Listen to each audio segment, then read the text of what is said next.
So first of all, let me have a look at the today's topic. Today's topic we known as the corporate entrepreneurship of employees. Because as you know that when the after the corporate COVID-19, I would say that everybody have to shift our mindset, saying that we're no longer in a single tasking or your expertise just only in the area of A, B, or C. Meaning that what I'm trying to tell is that so it would be you have to go ahead and also you have to be master in all. So because of that, so this topic we talk about corporate entrepreneurship, meaning that as a corporate, you also have to learn how you should, and also you have to learn how you are able to keep yourself, even though you are in the area of marketing, you should be able to give suggestion in the area of finance. If you're in the area of the HR finance, you should be able to give advice, and also you should know a little bit what happened in HR, in operation. You have to know everything. So, but before you have the skill, the mindset is the most important. So today we have Mr. Jeremy to be with us to share on the corporate entrepreneurship and how we should go about it and what we should do next from here. So with this, so let me introduce a bit of Mr. Jeremy. So Mr. Jeremy is an expert in the area of the his background is an area of accounting, finance, and not only that, he's also the council member of CBMRA. So besides that, he is expert on strategy and also in the area of IR 4.0. With this, I don't want to take so much of your time, so I'll pass to Mr. Jeremy. Thank you. Hi, good morning, everyone. I hope you can hear me. You can hear me, just say hi on the chat. Okay. All right, hi in the chat. No problem here. Are we okay? Now, I hope you can see my screen because I'm still having a little bit of an issue with my screen, but it should be, hopefully everything can be seen. I'm sharing it now, Dr. Vincent. Now, before I go any further, everyone can hear me, no problem here. Okay. Yes. Have you shared your screen? I have actually, and you don't see anything, right? Okay. I think you better use your screen. Okay. Sure, no I think you problem. better use yours. Forget about mine. No Okay, problem. forget about mine. Okay. So what's going to happen here today is let me tell you a story. Okay. Let me tell you a story. The story is a very simple one. Imagine there was a ship. There was a very big cruise ship. Okay. This big cruise ship is just about to set sail.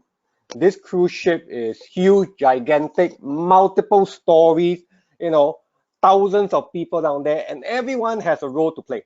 Okay. So if we were the customers, we are walking around, enjoying the sun, enjoying the pool, enjoying all the restaurants. Some of us may want to go to the casino, so we go to the casino. Some of us may want to eat the whole entire day, so we eat the whole entire day. Some of us go to the gym the whole entire day. Some of us go swimming the whole entire day. The kids, everyone is there. Okay. And on this big cruise ship, you will also have a lot of different things happening, right? Please remember, in every cruise ship, there's also the what we call the people working on the ship. So you have the people that you don't get to see. Why? Because they are inside at the bottom of the ship the whole entire day working for everybody. Okay, working for everyone. Okay. So if you can, Dr. Vincent, I'm not sure, but my screen is back on again. Can you see it? Can you share? No, you don't mind, huh?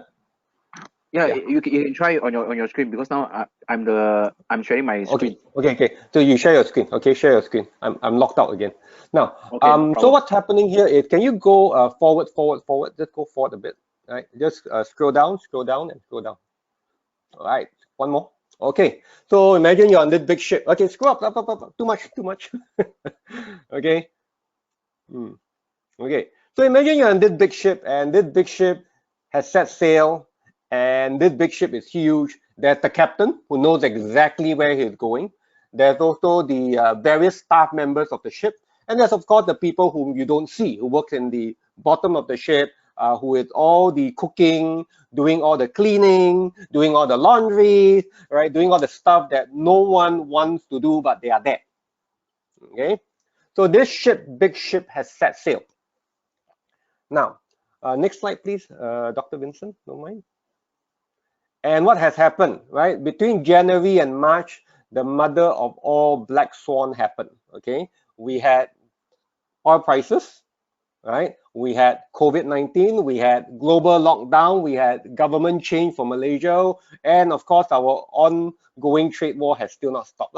So everything that is supposed to happen, that's not supposed to happen at the same time, okay? And it is created a whole entire era of which we do not know exactly what is happening. So it's like this big cruise ship, normally under any circumstances, the wave will never be big enough to get it into trouble. Okay, it knows how to avoid the big storms. It knows because it got the most sophisticated radars, right? And everyone, the captain especially, and the crew members are quite familiar with the route that they are doing. You know, whether they are going from point A to point B, that route is a very familiar route. They know exactly what happened. But this big storm has actually taken this ship, first things, far away from its intended location or where its destination, and everyone is now getting worried. Okay, now, Dr. Vincent, you mind next slide? Thank you. And this is what has happened, right? For many organizations, for many people even, the ship that we were on has sunk. So in case you do not understand what I'm trying to say here, this is the analogy of what exactly is happening to our life right now. Now, this is not only happening in Malaysia, this is happening in various parts of the world. I was speaking to someone in New York a few nights ago, right? Person I've just met, right? Held a conversation, chit chat on WhatsApp, and we had a few phone calls, right? And what has happened is he was like telling me, I asked him, you know, how is things? And he immediately responded, yeah, lost an uncle and a few friends. I said, to COVID? He says, yes, I've lost an uncle and a few friends to COVID. Okay, then because the way he said it, I said, let's not pursue the matter. It is not just us here, right? It is everywhere and anywhere. Everyone is facing issues with COVID. And we must understand a few things, okay? First thing, the ship that we are on has sunk. Why do I say that? Everything that we understand, everything that we know is no longer what it was. The structure that we had is crumbling to a certain extent. Now, I didn't show the ship fully submerged. I showed the ship half submerged, right? So certain infrastructures are still available, but most of the things that we understand, know, and familiar with is actually under the water. And let's be frank, some people out there are already under the water. I mean, statistics have told us that, all the newspaper reports have mentioned that to us, they are already under the water. Some are barely above the water. They are really using a lot of energy and, you know, just to keep afloat. Just to keep afloat, just to keep their head above the water. So I've been emphasizing on people, if you can help, help. If you can help, help. Please, we need as many people who are struggling to be above the water. Now, over the past few weeks, right, I have also been given whatever help I can. I've given donation, and if I can go out, I'm going to go out. One of the things to do, I really want to do is to, because I'm a fairly regular blood donor, right, I'm just waiting for the right time to go to the blood bank, because they actually called me up a few days ago just to tell me that the blood, this was on Saturday, the blood bank is low in blood. Okay, so, you know, I probably will be going sometime next week to do what I need to do down there. Now, hopefully, a good proportion of us on that cruise ship are now on a lifeboat. We are now on a lifeboat, okay? And it's very important that you understand what it means by we are now on the lifeboat, right? The lifeboat will probably be packed with people, but as you can see, the lifeboat is like a sampan with no motors. You need to row the boat yourself, and there's probably some provision. Of course, by now, most of the provision dah makan already. Okay, there may not be enough life jackets for everyone. So what happens is those who can swim well, right, will probably say, okay, the stronger ones will probably say, okay, I give the weaker one, the older one, the younger one, the life jacket. Okay, and please also remember, because the lifeboat capacity is only so much, right, you may even have people hanging off the boats. This is something that we need to understand.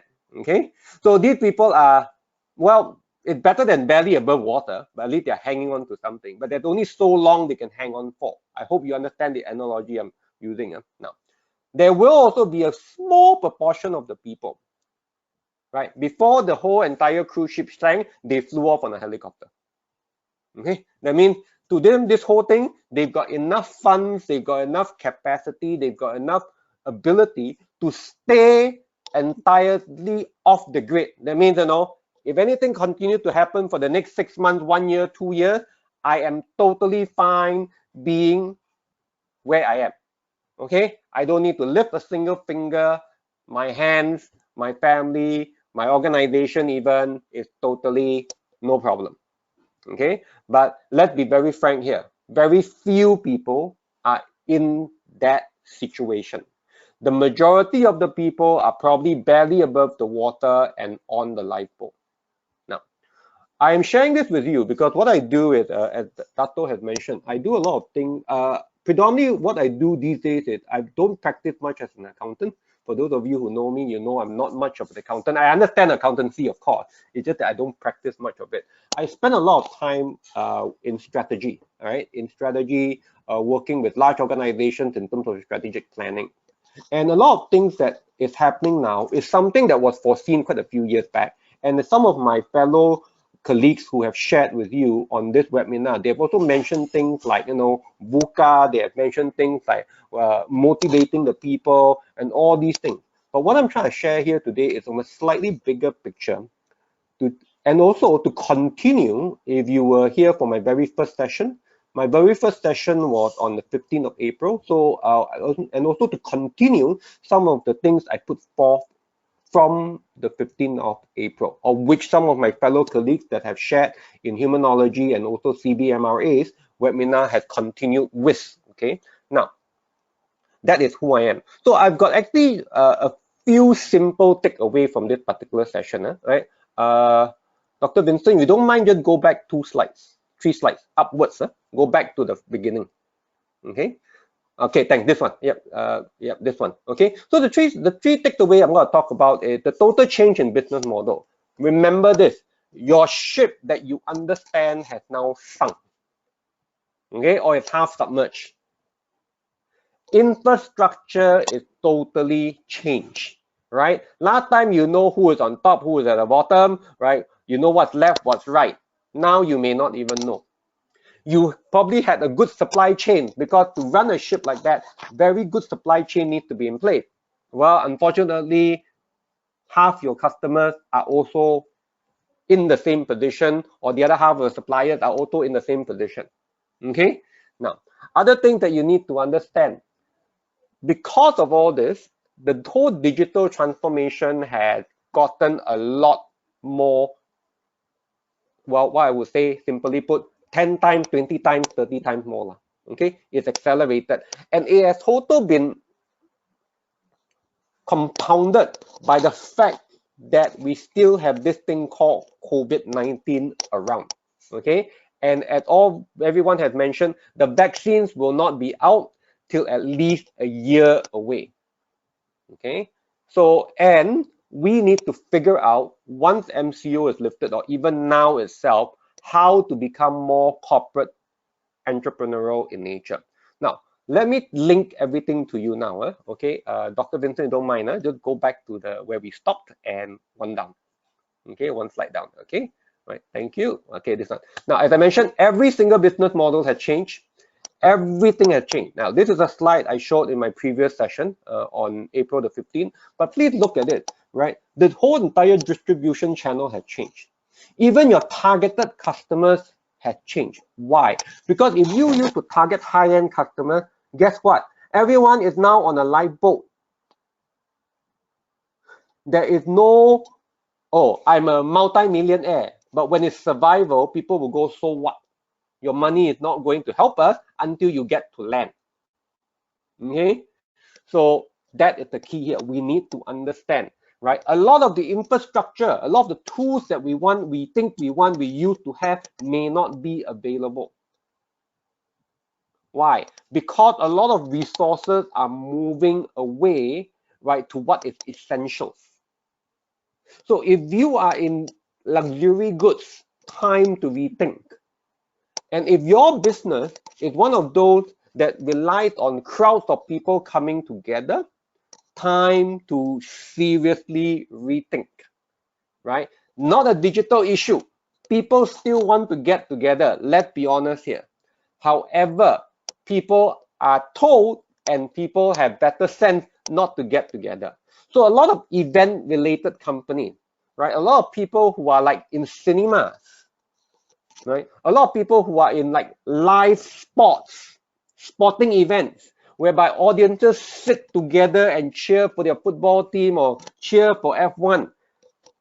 That may not be happening for some time. We need to understand that. Okay. So, and I was talking to some of my people about aeroplanes, right? Aircraft. When aeroplanes do not fly because we sit like a, I always tell people, an aeroplane is like a tin can in the air, a sardine can in the air, right? You pack the sardines inside lah. Sardine here meaning me lah. Pack the sardine inside and you fly this bunch of sardines, you know, everywhere. Now, no one wants to be sitting close to each other. And what, social distancing on an aircraft? Wear a mask? The air is recycled, by the way. The air is recycled, by the way. Okay, no matter how much you wear, the air is recycled. You are sitting with that same air, and what you're relying on is that so-called filter to filter as much as it can. It's a very dangerous situation. Most people will not want to travel. Most people, even if they are forced to travel, will tend to take so much precaution and so much of a hassle that at the end of the day, if they get to the other country, they face another lockdown, they may not even want to travel again. So a lot of things related to tourism, a lot of things related to tours, a lot of things related to hotels, right, as we can see, may be having lots of problems. Now, can you go to the next slide, please, Dr. Benson? Right. Now, I shared this on the 15th. What I shared was, please, right, 4 steps to what we need to do in a business unusual. First step is resilient. Okay, all of us now need to build resilience, right? If you want to know more about resilience, go back to April the 15th. Second thing is, I shared quite a fair bit on this, prepare for the return. So everyone must prepare for MCO's return, okay? Right, I mean, the lifting of the MCO going back to the office. Please note, a lot of companies are not making announcement on what is happening yet until MCO is lifted, right? Why give news if there is any, or bad ones especially? So they are just waiting it out.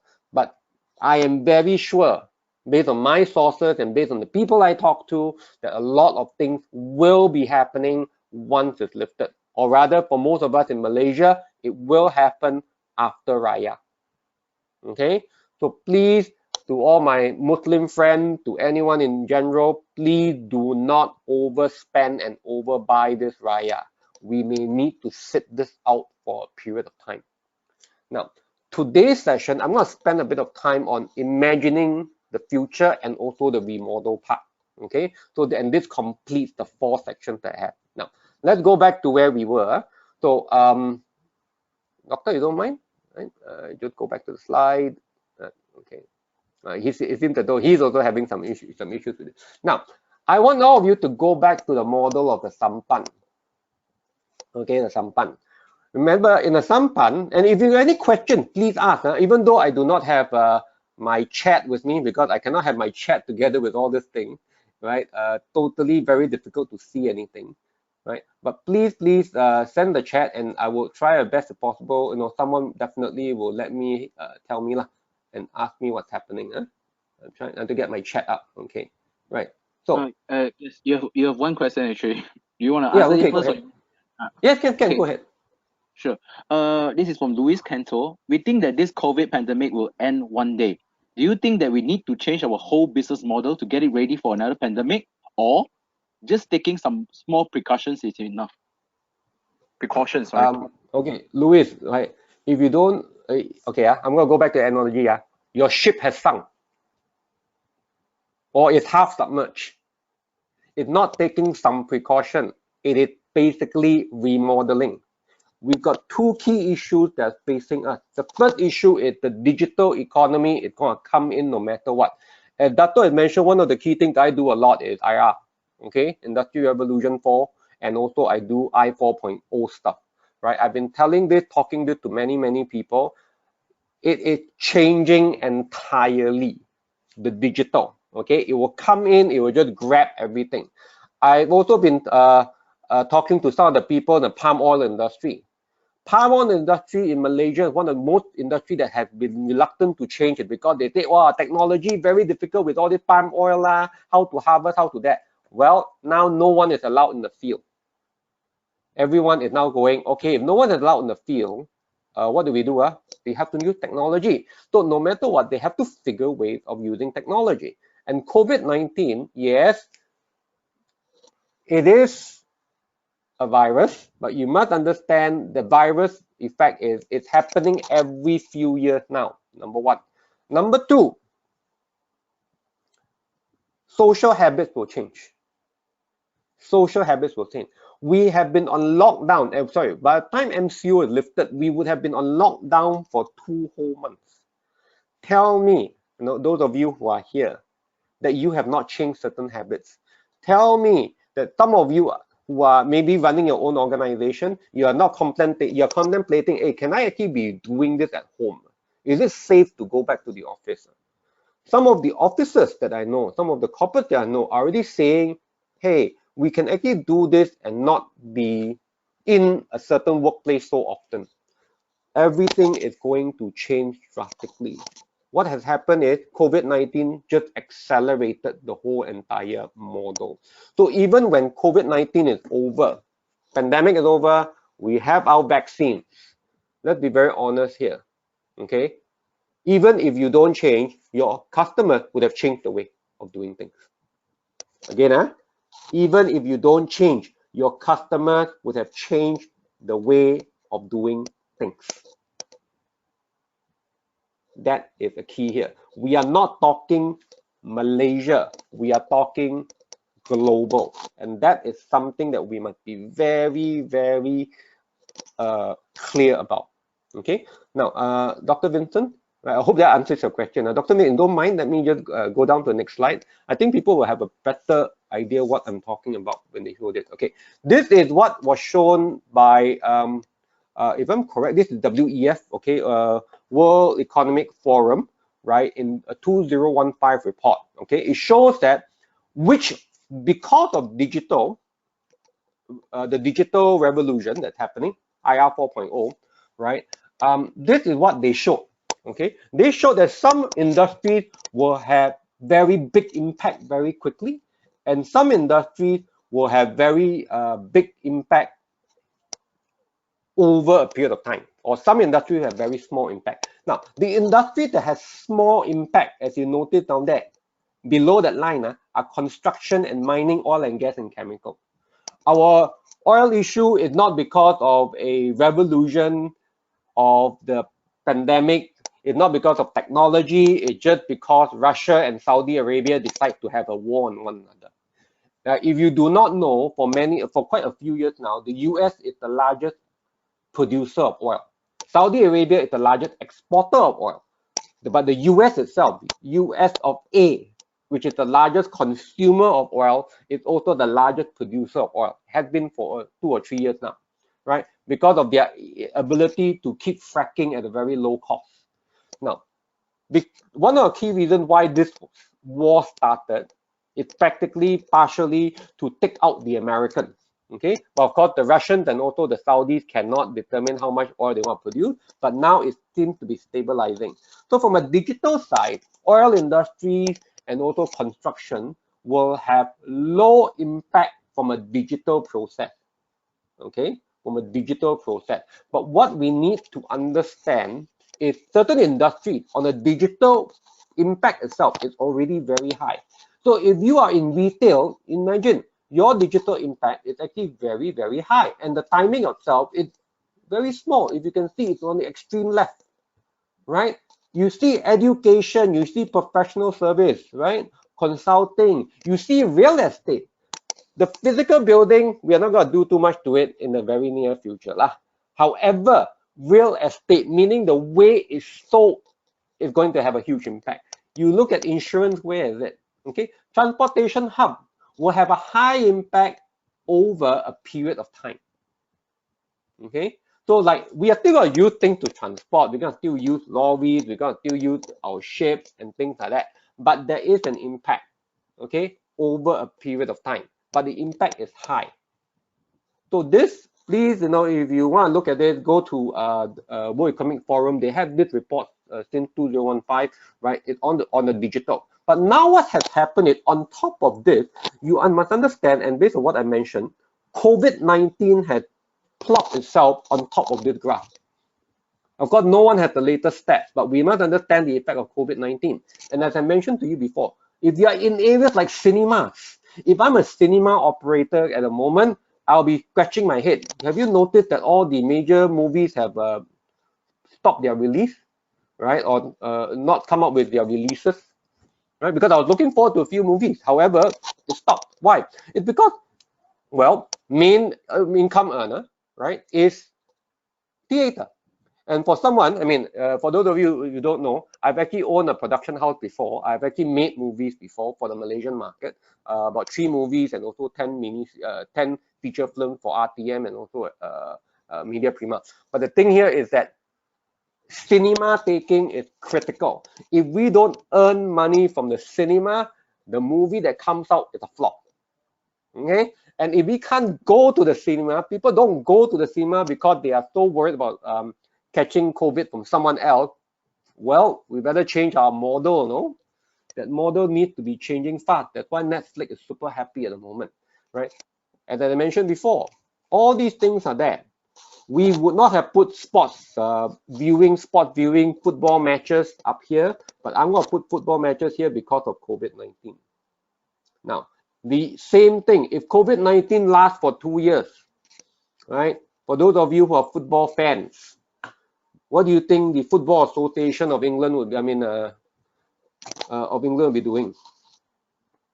Right, football, UK Football Association. What would you think they will be doing? They'll be scratching their heads because what, you want to play a 22 people match, okay, against each other, 11 apiece, on an empty field, or rather empty stand. Lot of money lost there. Okay, but at the same time, you don't use the stadium, you have a problem. So everything is being affected. So next slide, please, Dr. Vincent.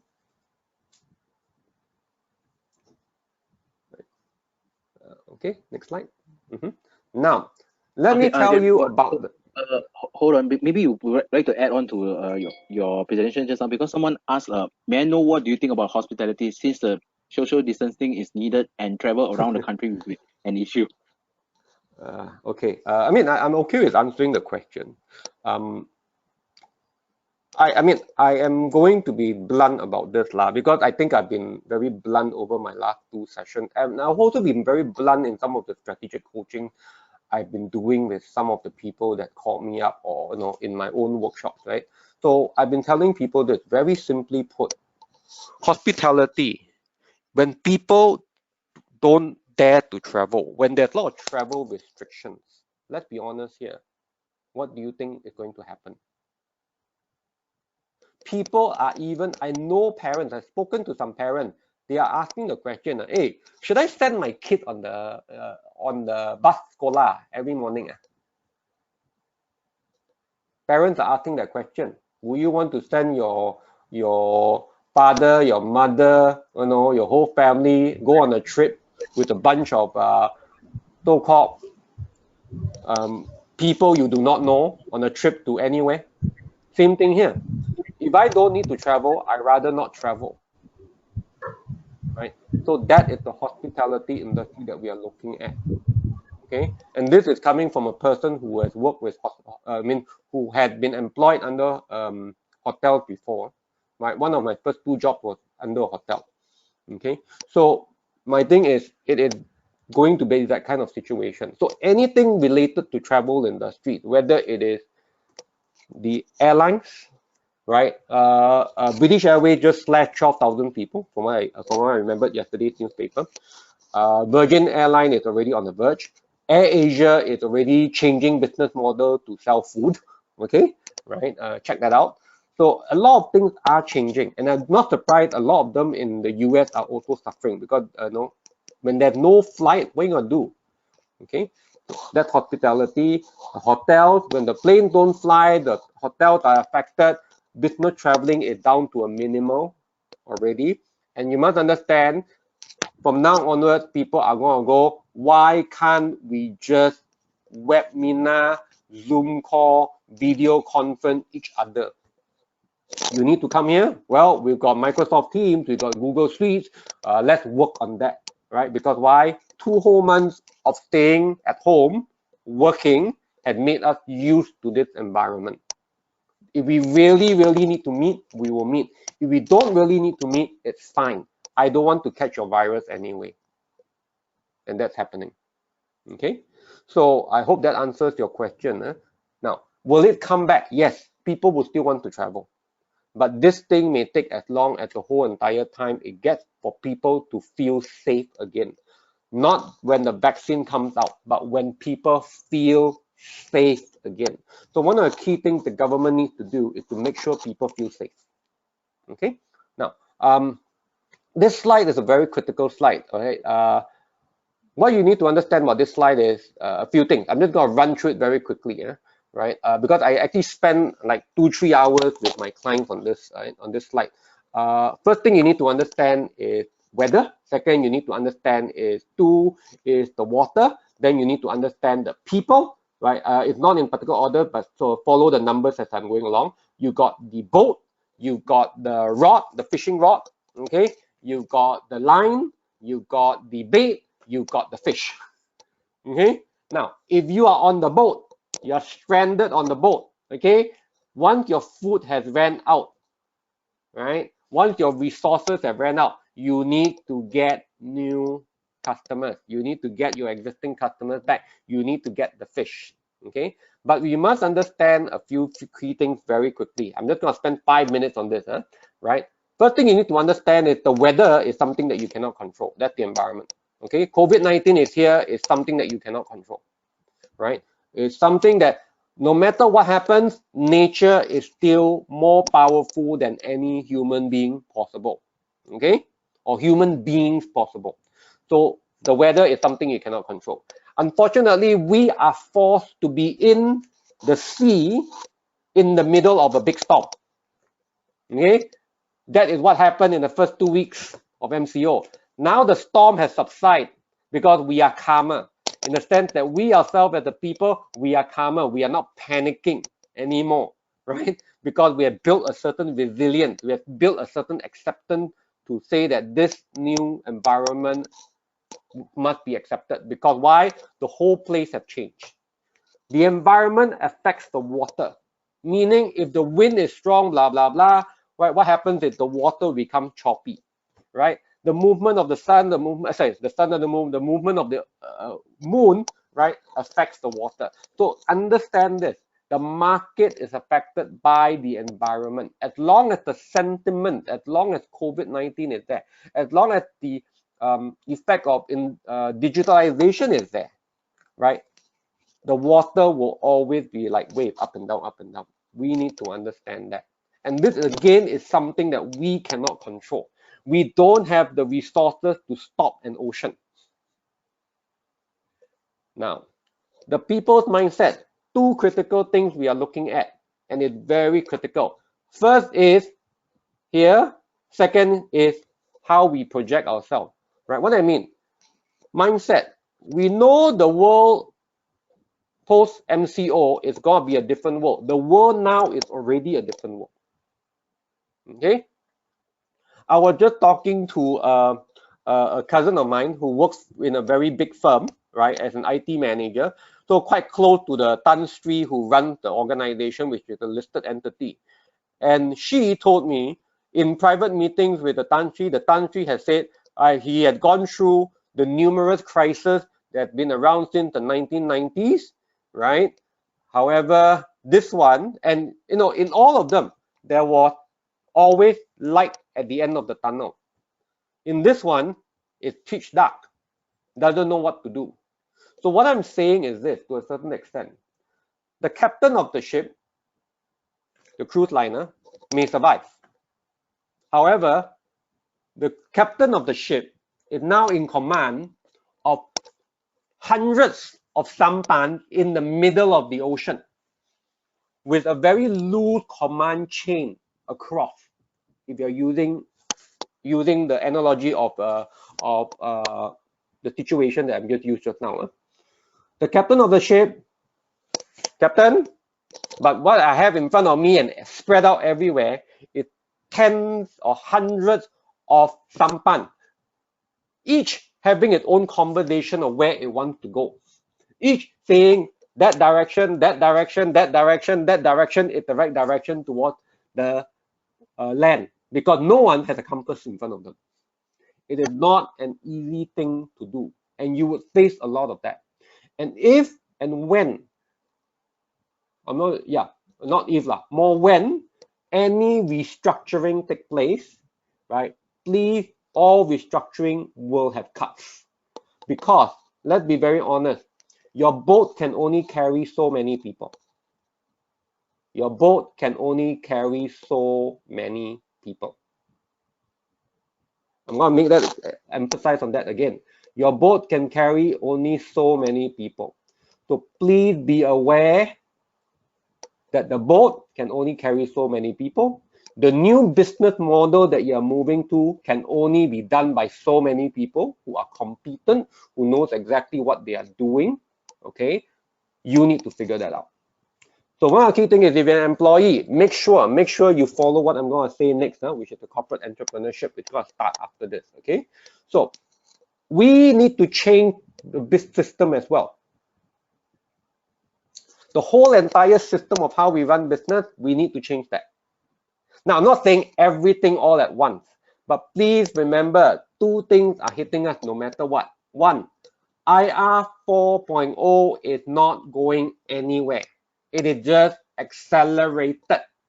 Already, I know a lot of business owners who run factories say, because we did not automate fast enough, we have to call a lot of our people back. If we have automated faster earlier, this crisis would have hit and production would still have gone on as usual. Or maybe just less than 20%. That's it. But it would not have fully stopped. Imagine that. Okay? Imagine that statement. So the system will need to change. That's the rod. Okay? Now, please remember that any fisherman will tell you, you do not go fishing with the same rod. Different fish require different rods. So if your targeted customer has changed, which is the fish, you better look for different rods or learn to build different rods. Now, the string is the connections. Please think of all the connections that you have. Whatever connections that you may have currently may not work.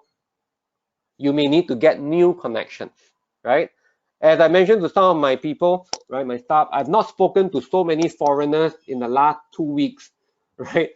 I've spoken to more foreigners in the last 2 weeks and made more foreign friends in the last 2 weeks than the whole entire last year. Let's just be honest here, okay?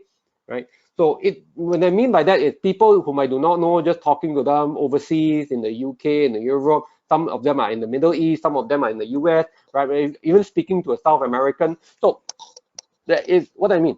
Talking to these people, trying to build connections to see what's possible here.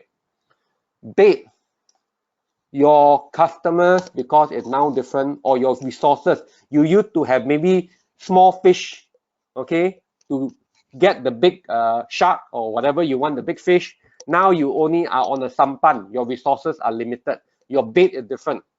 So remember, your bait is different. With a different bait, now you need to look for different fish, right? So please understand, this is your business model. Think about your business model and where you need to change. Don't try and change the environment. COVID is not going to go away because you say so. The market is too strong for us to change at the moment. It's not just a Malaysian thing. Previously, we can say, Malaysian economy not so good. Export overseas. See whether overseas got not. Now it's overseas. What overseas? Overseas also having crisis. Okay? So look at the people and the mindset, right? The mindset and the image. What I mean by image here, very quick one. Please do not let your ego get in the way. Do not let your ego get in the way of change, right? I like one statement that one of my fellow webinar experts has shared previously. Yeah, Michelle. She said that when you go back to the office, wear something like look ready for action. Please do that. You may be someone who wears suit all the time with tie all the time. Guess what? An entrepreneur doesn't do that unless they need to, absolutely. Even the dressing, I'm going to tell you straight out, will change. Okay? A few days ago, I had a webinar, a private meeting with 3 or 4 friends, and all of us came into the meeting all wearing like white pagoda shirts. We were all like, hey, white shirt or what? Well, that is the trend now. And both of them are working for MNCs, right? So quite surprising, in the middle of the day we were doing that, right? And all these are happening. So you've got the image, you've got the boat, you've got the rod, you've got the line, you've got the bait. And remember, your customers may not be who they are anymore, because your customers, their boat is also in the water. Very few of them have actually had the ability to fly up in a helicopter and save themselves, and they are now on a luxury yacht. Very few. Okay. I hope that gets the, I'm sharing that with you. So Dr. Vincent, next slide, please, if you don't mind. If there's a question, please ask. Now, what I mean by corporate entrepreneurship?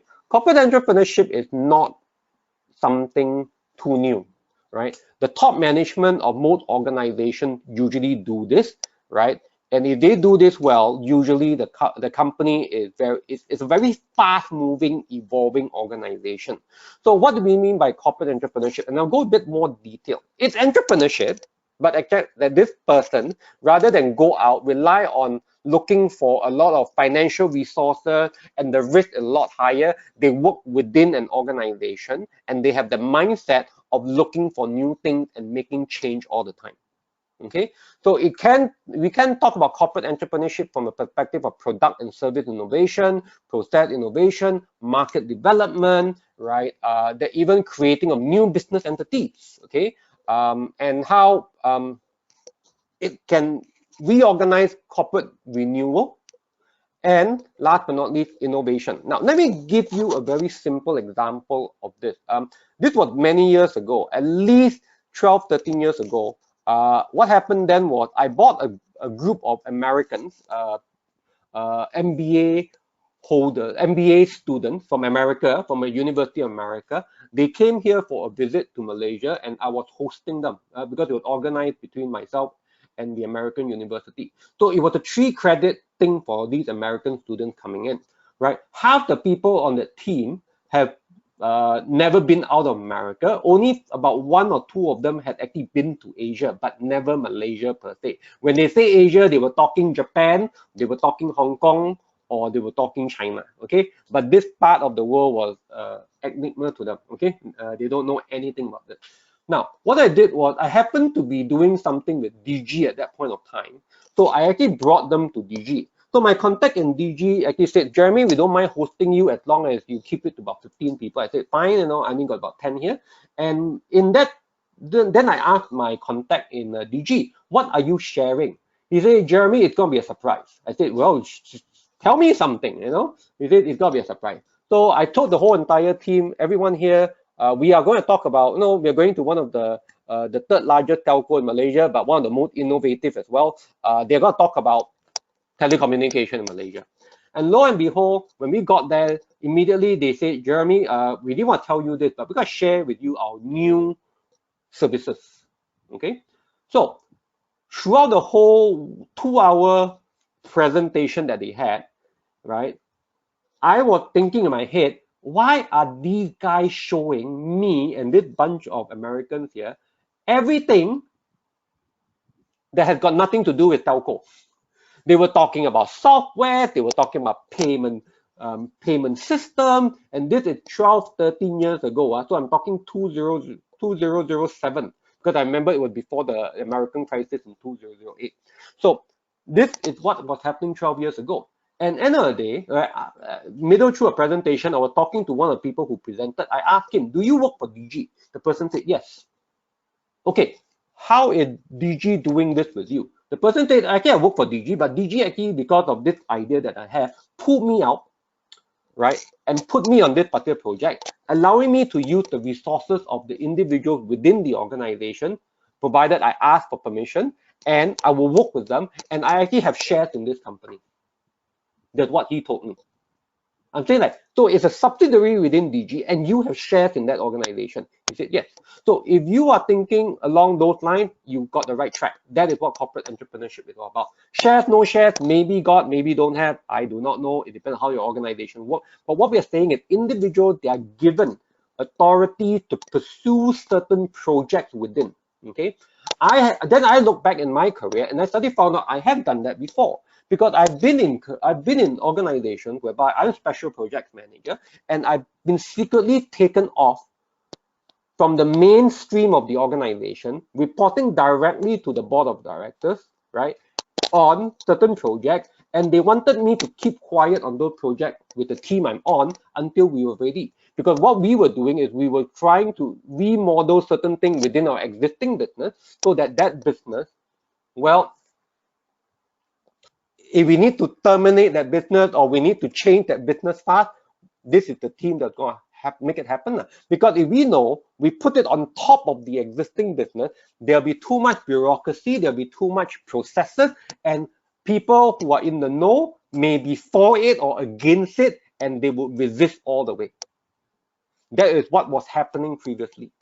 But now, remember, everyone is on a sampan. Everyone is on a lifeboat. Okay, and that lifeboat is expected to move, and your management, let's be frank here, okay, many of them are not clear what is the next step at the moment. So any of you who is an employee who can raise up, be that person who can make certain decisions and take action on it, is going to be seen, and your job will be kept. But what needs to happen, okay? Because leading away from the red ocean to more blue ocean than even the beach. You want to get to the beach, right? You cannot stay where the ship has sunk. Too much red down there. Okay, if you know what I mean. Some people are underwater, right? You need to move to the blue. But from the blue, you need to move away to the beach. Right? Some people say, hey, let's wait for rescue. There is no rescue. Okay? All the ship has more or less sunk, the big ones. People in rescue are trying as much as possible to save those in the red ocean. Those of you on the sampan, they say, forget it first, okay? I'm trying to save those in the water now. You need to understand the situation, okay? Next slide, please, Dr. Vincent. Okay, there's only 15 slides, right? Not too long, right? So please, any good entrepreneur, remember business acumen. If you do not know what I'm talking about, go back to my webinar on the 15th. You must be innovative. Look for opportunities. Be extremely flexible. Do not go, this is my job, that is not my job. I do not know anything about marketing, so I don't learn marketing. Or I'm in procurement, I only know procurement. Everyone, forget that. Be innovative, be flexible. Be innovative, be flexible. Okay?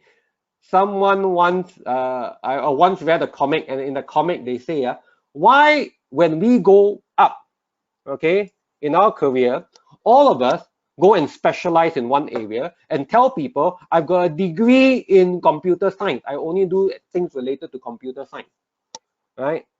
But when we were in school, in young primary school, sumo also we take. And we don't say we are a computer science. We want to become an engineer, fireman, policeman, soldier, all one time. So please go back to that. Be innovative, be flexible. You are there. Forget about your job title. That is what I mean by the image. Okay, forget about the job. Forget the manager word, right? Because as an entrepreneur, it's all hands on the deck.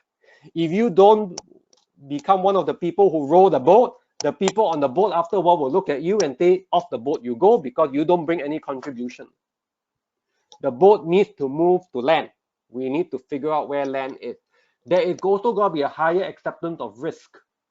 Accept that people will try different things. Because if we are going to go step by step, it is not going to happen. It is not going to happen, right? You cannot take 3 weeks, 4 weeks to make a single decision. That's why there's going to be a rise in a lot of people who would learn to make decisions fast, efficiently, and with whatever knowledge that they have. If they need to unturn that decision later on, they will unturn that decision on. But the main thing is, if you have business acumen, you will try and keep the cost as low as possible. There are 5 parts to business acumen, right? Cash flow, profit margin, what we call customer focus, velocity, and growth, right? Go to my webinar on the 15th on this. Okay, next slide, please, Dr. Vincent. I'm trying to keep towards time. Okay. Now, key difference here between a manager, a corporate leader, and an entrepreneur. Please focus on opportunities. Okay, why? The entrepreneur will tell you straight out, I cannot change the environment. The water is choppy. The water is still up and down. If I need to fish, I need to fish lah. What I say by compliant, now I'm not saying all managers are compliant, but what I'm saying, if you're compliant, you gotta go too dangerous to fish. Let's wait for the storm to go over. Then my thing is, everyone on the boat die already. Okay, right now we know we need to change. Okay, we know we need, as corporate leaders, we know we need to change. We want to set direction. But the problem here is this. When the world is so volatile at the moment, so much uncertainty, right? And it's so complex. We do not know what part of the supply chain has disappeared. Okay, it is not easy. It is not easy to do it. So main thing here is look out for opportunities. Train yourself to look out for opportunities. Train your people to look out for opportunities. And please, you may say, I cannot work. Innovate. If you really clear that that's something that you need to do, cannot work, innovate, right? Make sure whatever it is, it creates value for the whole entire boat that you have at the moment, or boats if you can help. You get me? And please, it's all hands-on, very hands-on. Do whatever it takes to make sure you get somewhere. Aim for the blue ocean, then aim for land. Okay, once you're on land, you should be much better. Now, next slide, please. Okay, all right, 2 more. Now, 3 more slides. So, very quick one. Look at this, right? There's a few things that we need to look at. Corporate entrepreneurs will function in 3 particular ways. Okay, the first one is what I call corporate venturing, internal venturing and external venturing. What it means is this. This is more of total collaboration with people, working with other parties, merging with people within, people outside. So this is a very good time on collaboration. Okay, as I mentioned myself, I'm talking to people I've never talked to before. I'm talking to competitors in my own industries I've never talked to before, right? And we are just talking, because it's a very good time for collaboration of any sort. Okay, so this is something that may pull you out. So take that initiative, take that risk of extending a hand to people, because everyone is on a boat. Remember, I always say this, for those of you who have never spent a night at sea, I've spent a night at sea on a small sampan. Why? Because it was one of those so-called intense outdoor 10-15 days activity thing, which I've been to quite a few. So one of the things we have done before is a night at sea. So how do you sleep at sea when you're on a sampan and there's quite a few of you, and we were practically on canoes, you know? So how do we sleep? We basically put the boats close to each other and we put the oars, you know, across, and we clench both oars together, and hopefully that, you know, we will not float apart lah. So the stronger ones are on the outside, okay? The not so weaker ones in terms of rowers and things like that are on the inside, so we protect each other. People are willing to talk, so please talk, right? Innovation, products, services, processes, how you develop market, there's got to be huge industry changes, and also any strategic renewal within the organization. Take the lead. If you see there is an opening, if you see that there's an opportunity to do things better, now is the time. But please be hands-on and expect to take on value as quickly as possible. People want to see value. Your top bosses want to see value as fast as possible. Okay? But one key thing I want to say here, if you go to the next slide, Dr. Vincent. Okay. If you look at this, okay, this is what I mean by the remodeling. We will basically change the way we do things a lot. Organization chart will become flatter. Okay, layers in between will disappear. Why? Because title has no meaning if everyone is multitasking and everyone is doing what needs to be done from a hands-on perspective. Okay, remember this is critical, right? We want small agile team. Remember, you're on a boat. You want small agile teams on the boat, people who can handle anything that happens on the boat. If there is a shark attack on the boat, I'm just giving you one of just jaws, a shark attack on the boat, right? Some of the other people may be too far away to row their boat to come and save you. Okay? The other people on another boat will look at it and go, shark, shark, shark, panic, don't know what to do. So please train whoever's on that boat with you to be multitasking. So what I'm saying is your department better learn to multitask fast, right? Some of us, we may lose individuals in our department. Learn to switch fast, okay? Get that conversation in now. Cross-functional team will become a norm. Anyone who doesn't want to do additional is a liability, right? Decentralized, but strong purpose. That's how it's moving. A lot of separate boats, sampan, moving hopefully in one direction, okay, and not splitting up, moving in one direction, but everyone needs to row the boat. The propeller tak ada lagi, okay, until you find enough resources to buy a propeller from somewhere, okay, the motor lah at the back. So HR, please, right, job with broad scope, okay. So for those of you in HR, please forget about, oh, not within scope, not within scope. Forget about scope. Survival. When it's survival, nothing is within scope. Okay. As long as they have outcomes, they get results, that's good. Please innovate based on what we call innovation and risk. There's going to be a lot of innovation and risk happening. Evaluate. Just because it's a new idea doesn't mean it's a bad idea. Remember this, right?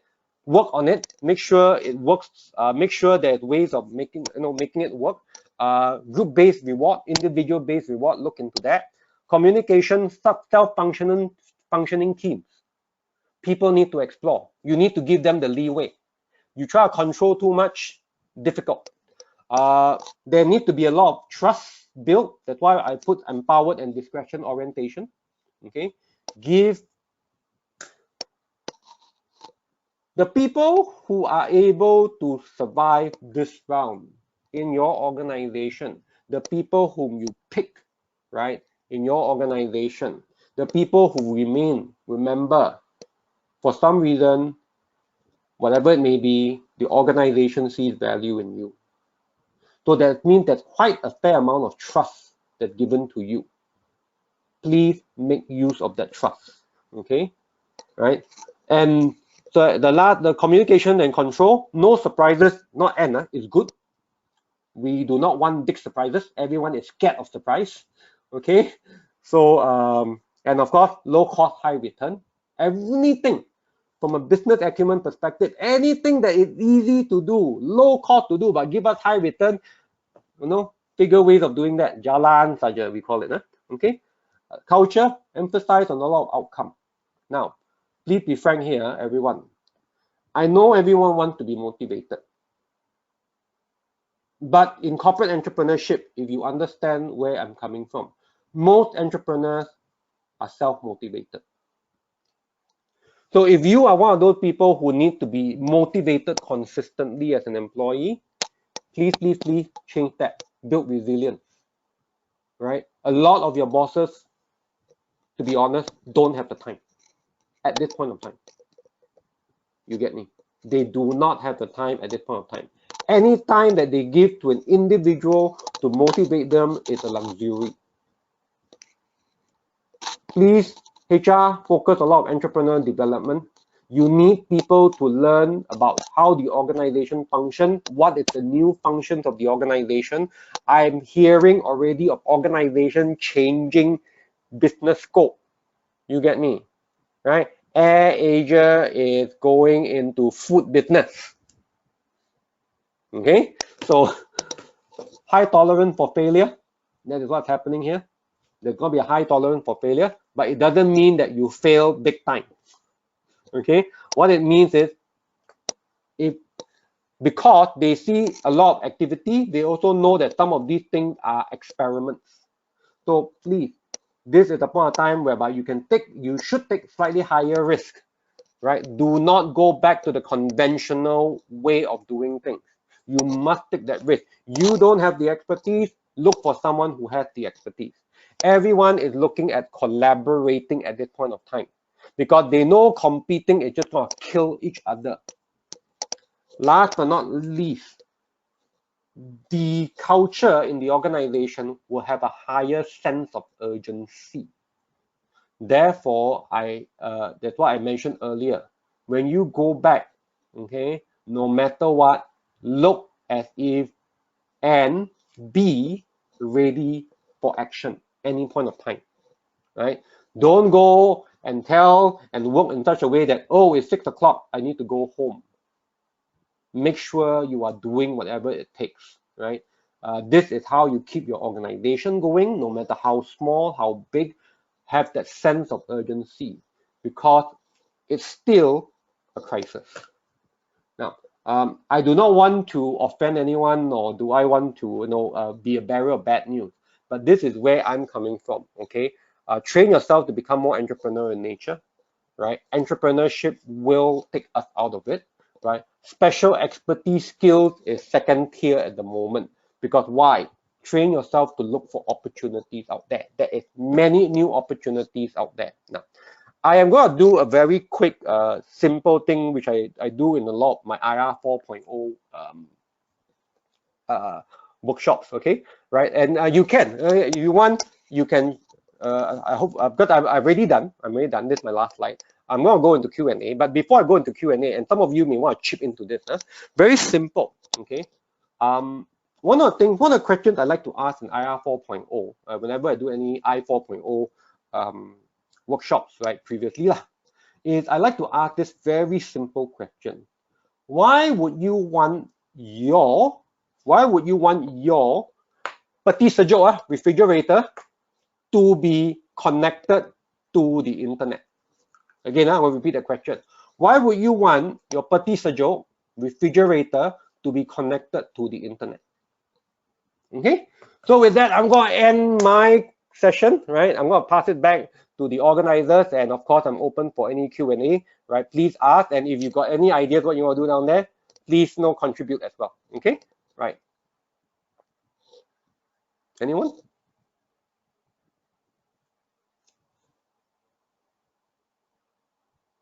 Hello. Hi, we are open for Q&A already. So any questions? Okay. Yep. Any queries? Yeah. Hello. Just to let you know, Dr. Vincent, I can't see my chat. so I got nothing on. No problem, no problem. So Actually, if anyone has a I don't hear question, you let me clearly. know. actually there was Someone asking a question? one question just now. Yeah, is it time Yeah, to go ahead. start planning for layoffs? Is it time to start what? Planning for layoffs. I think, okay. Is it time to start planning for layoff? I think most of the okay, let's be honest, huh? As a person who runs an organization myself, right? I've already communicated to my staff. Okay, so let's put it this way: all bosses will have already started talks already.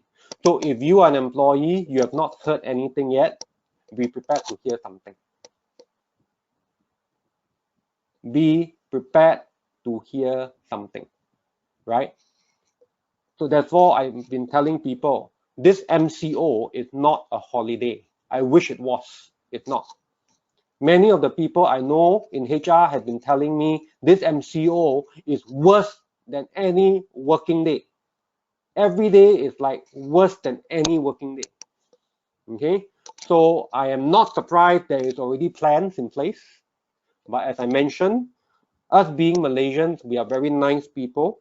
Okay, everyone still wants to hope for the best when MCO is lifted to see exactly what's the situation. And as I mentioned in the fourth stage, resilient. Okay, remember that. Prepare for the return, right? You need to reimagine and you need to remodel the four things that I mentioned. So be resilient now. Prepare for the return. What I mean by prepare for return? Well, a lot of people probably have already discussed. They already probably know what is happening. They're just not communicating it. What they're waiting for is the return. Return means return to the workplace, not return to normal. Return to the workplace. When MCO is lifted, return to the workplace.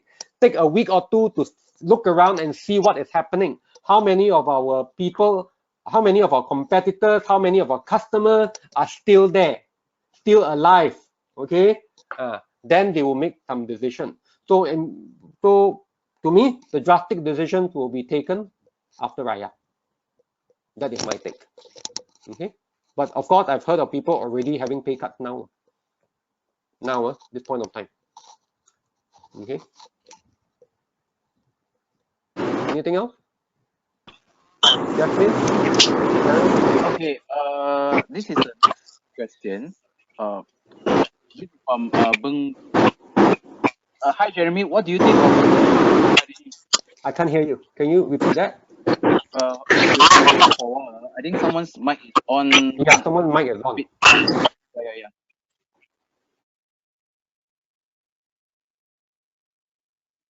Okay, can you hear me now, Jeremy? Okay, what do you think of blue ocean strategies? Is it now best position to implement? Because just I mute all, so you can unmute yourself if you want.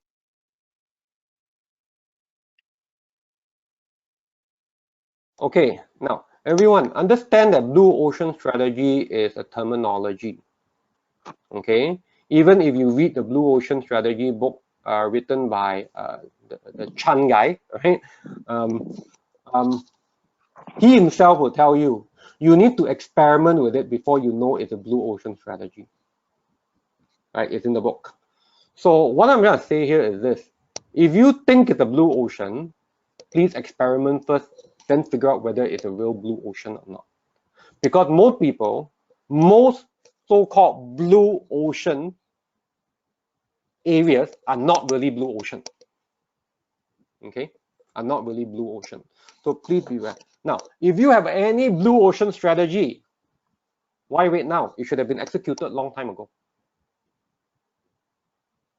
Because that's an opportunity. The difference between a person who, the difference, key thing, I'm going to emphasize, an entrepreneur sees a blue ocean, looks for the resources, go and do it. That's how entrepreneurship works. Okay, that's how it works. So what I'm saying is, if you're an organization, big organization, okay, on a gigantic cruise ship, You see a blue ocean, like you can go into submarine, go submarine. You can build an aircraft, build an aircraft. Okay? Don't wait till a crisis happen. Don't wait till a crisis happen. Okay? But please remember, think of the post-COVID environment. Your customers are not the same anymore. Your customers are very, very different. So many of us have not been to a bank, right, in the last few weeks. Even before, I hardly go to bank. But now, even more reasons why I should not go to a bank. Even more reasons, right? And banks will be asked that question. Banks will be asked that question. Banks, well, I will ask, I want to open a bank account. We got facial recognition here. I can sign my signature on the spot for you to see, for you to capture. You have my ID. You want to scan, you take my this thing, scan. You want to barcode this, barcode that, technology issue. Why do I need to still go to a bank to open a bank account? Key question. Because we want all this paperwork. It's not that the technology cannot take care of it. It's because we like to see all the black and white pieces of paper. People sign every single page, right? You see me, facial recognition technology is available. Some may say, yeah, not that accurate. I agree, may not be accurate all the time, right? But all these are blue ocean areas. Anyone who can do that is a blue ocean area. One of the things I told, why I shared with you the refrigerator and the scenario of refrigerator connected to the internet, right? Blue ocean area. Imagine your refrigerator can help you diet on. What do I mean by that? Very simple. Imagine I'm on a diet. My wife tells the refrigerator I'm on a diet. The moment I take the ice cream out of the fridge, okay, the refrigerator either ting ting ting, or my wife gets a call. You know, your husband is taking ice cream from the fridge. Imagine that, blue ocean, right? But it will happen.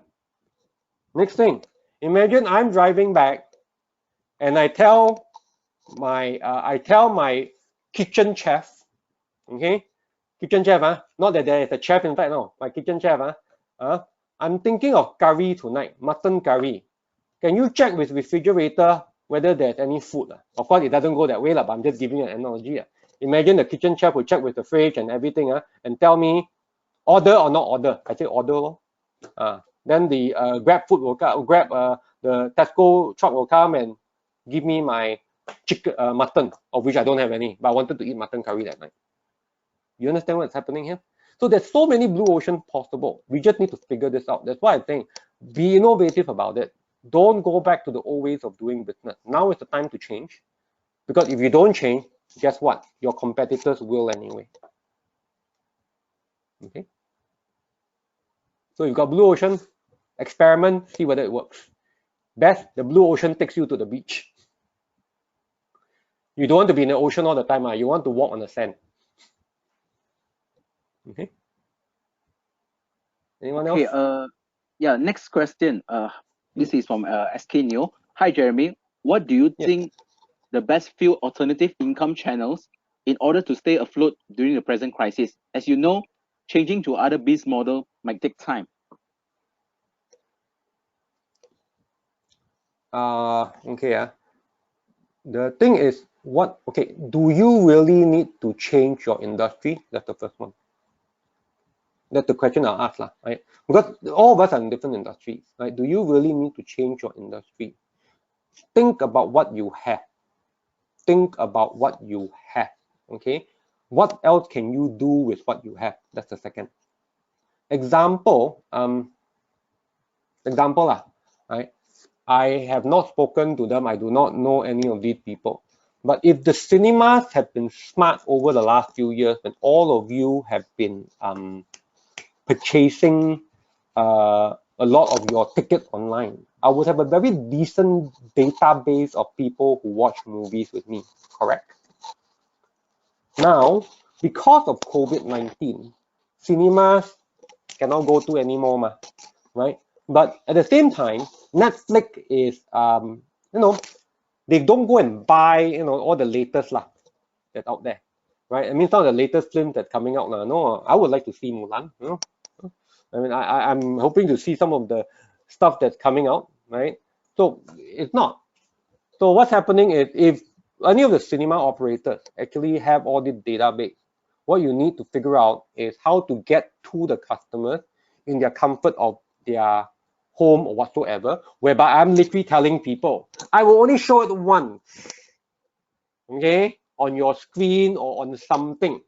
You have full entertainment right for that 1.5 hours or 2 hour movie. I'm going to show it to you. They have to figure out the technology, and Zoom, it comes live to my house, but only one time. Now, how do you do that? I do not know. Okay, that's the technology part, but that is what you can do. So within your industry, any industry, I feel most industries are not dead per se, right? It's just that you need to see a different way of doing it. You need to see a different way of doing it. Example, I was told, this, I do not know whether it's true or not, but I mean, I did cross my mind before, okay? Real estate agents, example. How do you sell real estate in such an environment where people don't want to come? Very simple. You go wear a camera on your head, okay? Wear a camera on your head. Wear cameras here, cameras everywhere, up to you. Become like one of those Google, Google map card that you see, and walk there, into the apartment, talk to people about the apartment. You can have multi people seeing, webcam is there, viewing, literally showing, touching them, holding things, lifting things for them. Hey, you may be able to close the deal, no? Why not? You get me? They may feel even better. Why? I don't need to interact with the house buyer or house seller. They can remain anonymous. And what I can say, you can so-called gao team 10, 20 people at the same time. Play the video again after that to another buyer, potential one. That's what I'm saying. Okay? That's where I'm coming from.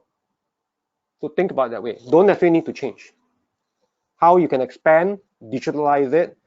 Every single business that you have, make sure there's a digital layer on top of it. Your thing is to build that digital layer if you have not built it. Okay?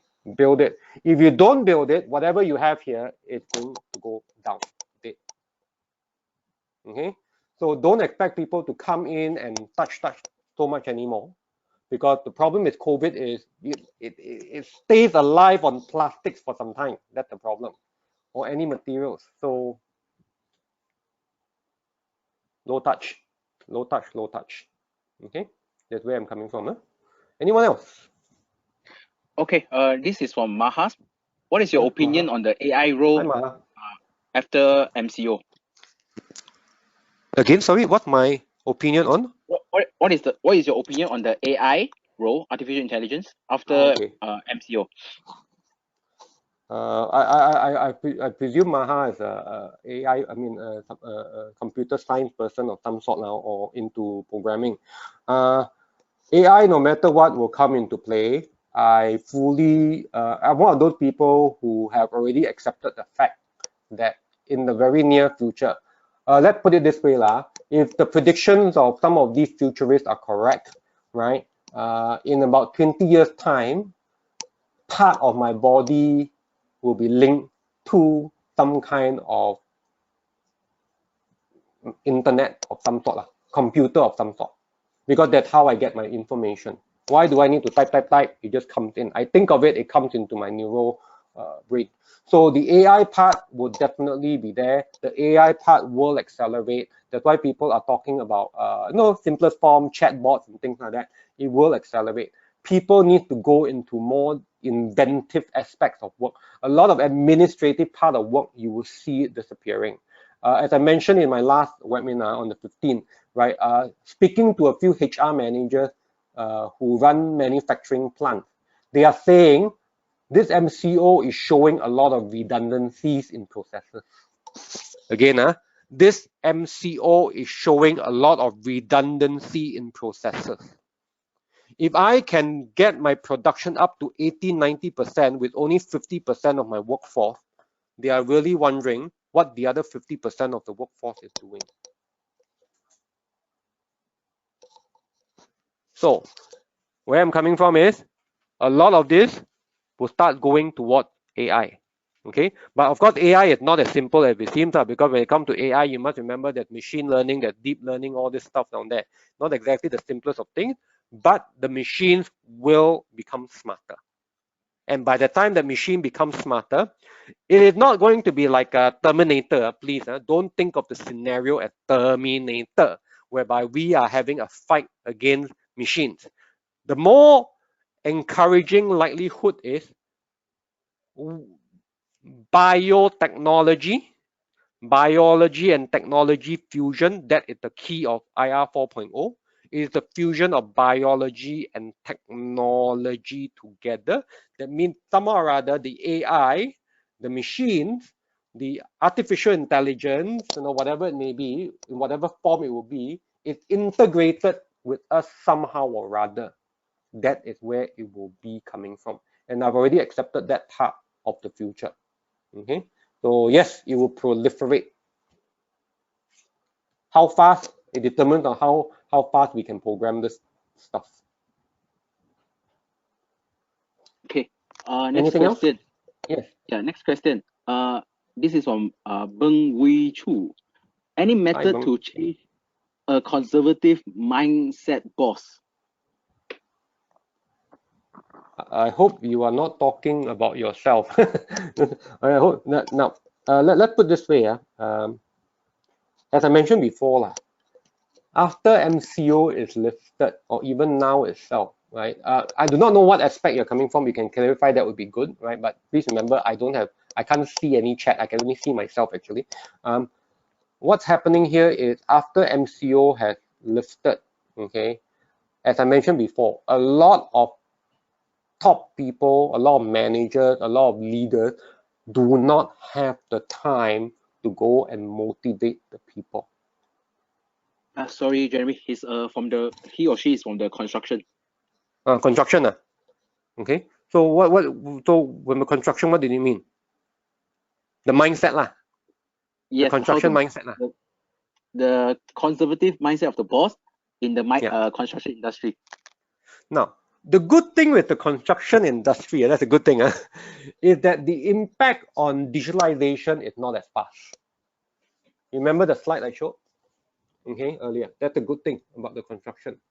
However, okay, we must understand it's a very brick and mortar, and we still need the brick and mortar to build. Okay, we can talk about 3D printing a whole entire house, but we are not anything close to 3D printing a building yet. So it still got to go back to the traditional ways of needing people to build. Okay, but what I'm saying is, of course, the process can be faster. The Chinese companies have shown us, how come they can build certain things so quickly, right? You are already having all those what we call I can't remember what you call it. Just go there, just put the whole thing there. The slabs and all this all prefabricated and just put it there like though you're building Lego like that. We know it can be done. The only problem that we have at the moment is that there is no economies of scale in Malaysia as yet. In places where there's economies of scale, they are able to do this very quickly. So this is something that we need to look into. Now, but as a whole, I do have something to say about the construction industry. Please don't shoot me. Please don't shoot me. And this is something that I mentioned to a few people a couple of years ago. Right? I have mentioned to people this. I've mentioned to a lot of people, the whole industry of the construction, if you concentrate on building for offices and offices itself, you may be looking at the wrong direction. Why? Very simple. Work from home will become a norm. And it seemed to become, because of COVID-19, it accelerated. It accelerated work from home. And now everyone who has been working in offices have had a taste of it. And they are asking questions, why not? when it becomes a norm and the technology is there to support us working from home, we are supposed to go into 5G by the end of this year. 5G is supposed to be 100 times better than what we are seeing now, right? You load your movies in 1 second. We will not be having this issue. And you want to see full screen of anything, you want to have 100 devices in your house moving data in and out, it will not be an issue. Okay, so where I'm coming from is technology would accelerate, the speed of internet connection would be so good that working from home would not have any issue. Again, it pushes down the need for travel. Okay, unless I want to go and experience sipping coffee in Paris, in a cafe, looking at the Eiffel Tower in reality. Virtual reality would increase significantly because I can do the same thing wearing my Google device, whatever it may be, and I'll still have the same experience, except that the coffee was made by my wife or me lah. So same thing. So where I'm coming from is, if you look at construction, a lot of people will be in the confines of the house or around the house. They may not be going into offices and big buildings. Which is why a few years ago, when a lot of Malaysia started building a lot of these big buildings and things like that, especially offices, I started asking quite a few of my construction friends whom I know, right? Why? What for? And I think I may be right on that point now. Okay, so this is where I'm coming. The industry will need to change. Not just the way you build, the whole industry may need to rechange the way you think architecture. Another thing, I'm just putting things, since we are in Q&A here, if you're staying with me, it's fine. Driverless cars will change the way we look at architecture. Why? Parking will disappear. Driverless cars will change the way we look at architecture. Why? Driverless cars will go away. A lot of people I ask, and when I seriously ask them this question, the end conclusion is most of us would not even want to own a car. So the business model for all automotive, like your Toyota, your Mercedes, your this thing is, they own the car, we just rent the car from them. Drivers, what drivers? There are no drivers. You want to go A, we just jump in and just drive. The car will take us there. That also means we don't mind traveling far. Meaning a 1 hour drive is no longer stressful because I get in the car, I sleep all the way, or I watch my favorite movie all the way, or I'm doing work all the way, right? In my last posting overseas, quite some time back lah, right? I was in the UK. I so enjoyed my trip in the UK because I was living about an hour out from London itself. I had to go into London every single morning, and I enjoyed my trip was because usually when I get on the train, right, I will always be able to find a seat. Okay, and the whole entire journey is very refreshing. On why? Because I just sit inside the thing, put out my laptop, work the whole entire journey all the way till I hit London, close my laptop, and I've answered most of my email, nearly all my emails the night before, and probably done one presentation, and I'm ready for the day, and I've got most of my things cleared for the morning. It's such a wonderful experience. Right. So even if I need to go, if something would have changed. So I hope I answered some of your things. I know I'm being very long-winded in this, but just giving some perspective. Okay, because I like to read and figure out what the future is. So the other thing that I'm a strategist, but my strategy is I like to see what's in the future, not what's now, because we are building for the future. Okay. Anything else, Dr. Vincent? Okay. I think there's no more questions for now. Okay. Right. Yeah, just now the same person, yes, he or she mentioned that the clients are actually MNC manufacturers.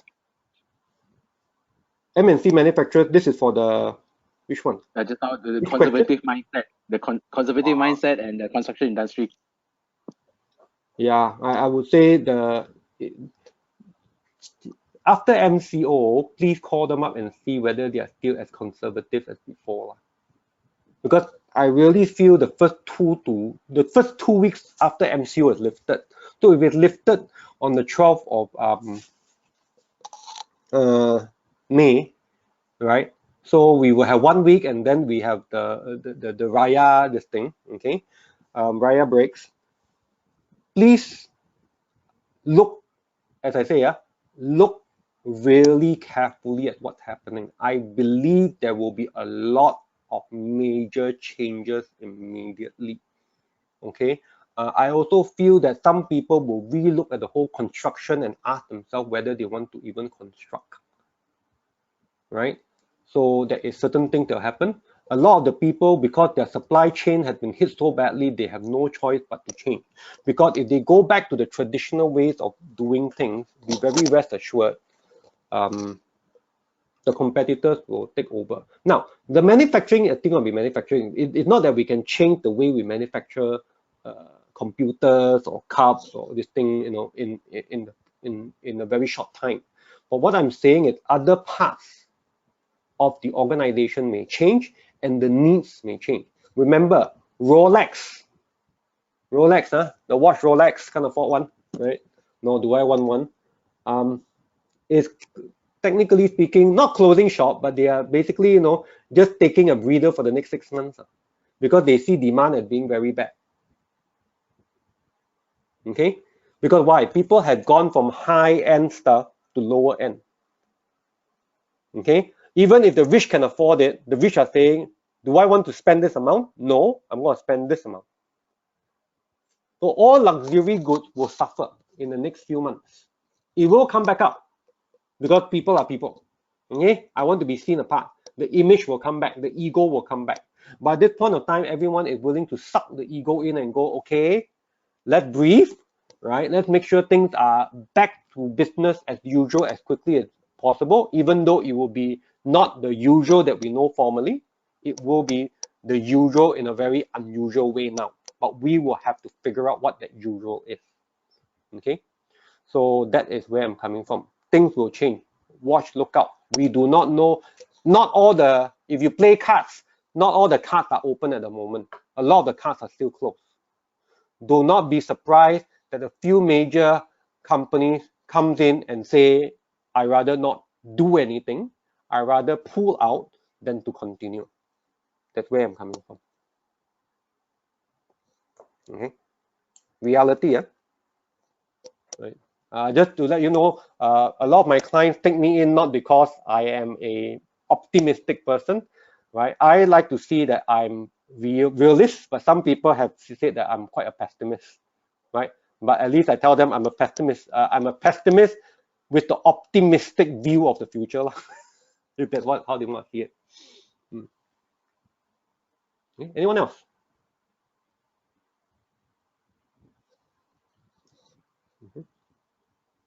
Are we all right? Okay. I think if there's no further questions, then we'll bring back Dato in. Dato, are you Yes, still there? Dato. We can't hear you, Dato. Sorry. Mr. Jeremy? Yes. Oh yes, yes. I think someone's speaking. Odin, is it? Yeah. Do you think this will be the opportunity for any company to take advantage against to the employees who are not really showing any potential in their working? I mean, in what they are doing for any results. Hell yes. I mean, like it or not, I do not think any company is not suffering. The moment you have a lockdown like this and a global one as such, every single company suffers. Agreeable? The only people who are not suffering at the moment who are having a boom time are those people in medical, the glove manufacturers and things like that. But that they also not functioning at 50%. I mean, they are not functioning at 400% per se because they're still having issues with the people and things like that. So then they will have lots of problems with their supply chain. But my thing is, not many companies are making money. Not many companies are making money. Okay.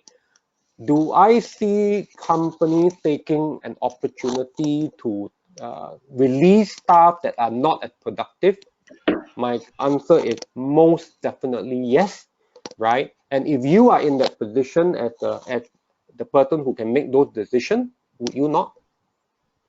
Because what it means is more higher chance of survival on a lighter load. As I'm saying, most companies, the ship has sunk. If the ship is not all the way down, they have downgraded to a smaller ship. Okay? There is only so many people you can carry on that ship. Why? Because they want a ship to be very agile. So a cruise liner is like, a cruise liner to make a turn takes a long time. If I'm a two-man ship, I'm a sampan to make a turn, it's one turn of an oar, my ship can turn already. This one take a few kilometers before it makes one turn, 360, whole reverse, 180 turn. So that's what we need to understand. Okay, so they will definitely take opportunities, and they will come in and tell you because they are suffering, which is true. 2 whole months, for a lot of organizations, 2 whole months of very little salary coming in. Even if they can close something as in the deal, they may not be able to transact the deal. Why? Logistically, everything is stuck.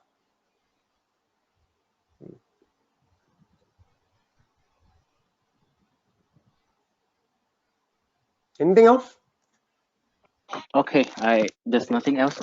But we're There's nothing else, Dato', okay. yeah, Dato'. Dato' is unable to come in. Okay, right. I'm just going to, in that case, Dr. Vincent, can you just share my last slide, you don't mind? Sure, no You have problem. it? Yeah, I just want to, for those of you who are still here, bear with me. Let me just share my final slide. Okay, there was actually one more slide when I said I finished. One more, just one more slide. Okay, now,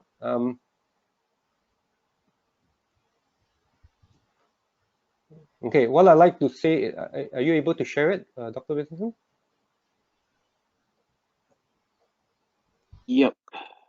Okay, let's go. Sharing now. Okay, right. Very last slide. Thank you. Okay. Okay. Hey. Okay. Yep. That's the last slide. Okay. Last slide. So, everyone. Okay. I would like to say that there is actually going to be a few more sessions after this. Okay. Few more sessions after this. So please check out the Humanology or CBMRA website. Register yourself, right, for the next one. All very interesting topics. Please, and also please join, become a member of CBMRA. I have to say that because I'm one of the people involved with CBMRA, and also a very big thanks to Dr. Vincent for being so supportive of me today. I've never had a doctor do my slide before. No problem. Okay. No problem. And also No issue. Dato' for all the organizing of this particular webinar series. And to all of you, thank you very much. And it's a real pleasure to have you here with me. Okay, thank you. All right, handing back to you, Dr. Vincent. Okay, I think Dato' is still unable to speak. I think his mic is still not functioning. Okay. So unfortunately, I think we could just end this session today. Since it's already past 12, almost 12:30 now. Yeah, maybe 12:30 now. Okay, Paul. Thank you for doing the closing just now. Those of you who have joined us, thank you so much, and stay tuned with our next series, which is on the 4th of May. And please register yourself using the Eventbrite. And well, thank you so much for all the presentation and so on. Thank you so much for your Q&A. Don't worry, the slides and webinar recording will be emailed to your registered email on Eventbrite. You can always check it back on YouTube, our CBMI's Facebook page, Humanology's Facebook page, as well as our Telegram group where I just shared just now. You can just join in because normally what we do, it will be share insights, and you can also get a clip of all the previous webinars that has been going on. This is our, I think, nice session already, if I'm mistaken. Okay, so stay tuned. Thank you guys for joining today, and I apologize once again for all the technical glitch and so on. So see you next round. Thanks. Bye bye. Thank you.